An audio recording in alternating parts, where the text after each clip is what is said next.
In 2022, we forged our partnership with the Apayao people of Busao Mountain Province.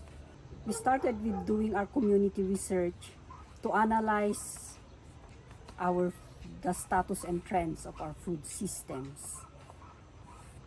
And I would like to share the sharing of the people of Apayao.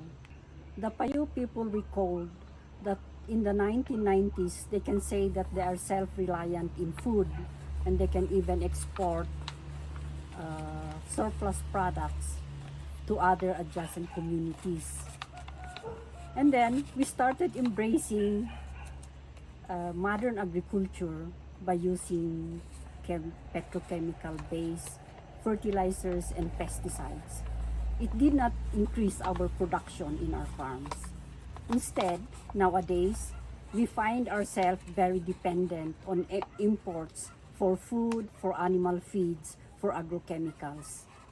This analysis of our situation lead us to look into the indigenous food systems of our people. Our elders vividly recall that they feed the living soil with different plants from the different parts of our territories. And so we committed to revitalize this system. We learned from our elders and from others who have also gone to learn from other knowledge on how we can innovate to still use these plants in our territories as our fertilizers.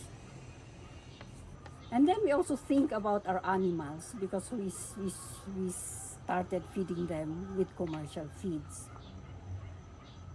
Our trainings on how to produce biofertilizers and natural feeds for our animals led us more to see that most of our biodiversity in our territories are very important because then they can complete the nutrients for the plants and the nutrients for the animals. So we are now revitalizing the way that our ancestors did, feeding our plants with different plants and also feeding our animals with the natural plants in our territory. Interconnected with this is our forest, and we also revived the customary forest protection of preventing forest fires. We revitalize our customary protection of preventing forest fires in the forest by doing fire breaks.